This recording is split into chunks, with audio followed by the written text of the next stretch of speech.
how do you approach innovation? What's your thought process? And in a large system, innovation is usually difficult to do. How do you kind of gather the innovative ideas that might be coming from patients or your nursing staff or your physicians or any other stakeholders in the organization?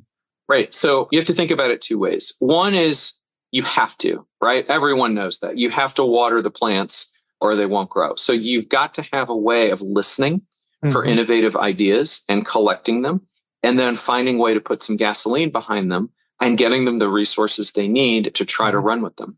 Sometimes that involves identifying people who are out in the organization that, in my case, are not part of IT, and bringing them into IT and getting them connected to larger teams that can help them.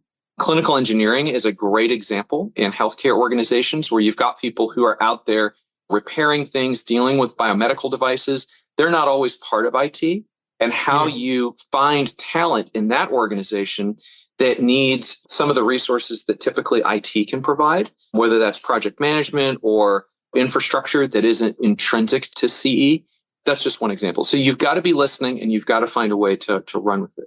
On the other hand, we call it the good idea fairy, right? So when the good idea fairy shows up and each hospital has 2 to 3 projects or pilots that they want to run with, all of a sudden you have 50 new projects. Yeah, exactly. Literally. Quickly, yeah. You can't do that. And so you've got to have some governance. Some of that governance has to be, you're going to need a little command and control over it as well. And you've got to have people that have the right eye for success. So if you, have a big committee vote on things, then you're going to get into groupthink and you'll sometimes pass real opportunities by. So you need to have people who are decision-making around this stuff who can kind of smell something good when they see it, and then have a situation where it's not a dictatorship or some backroom deal. So it's a really tricky balance, but you've got to balance all of those things for innovation to be successful.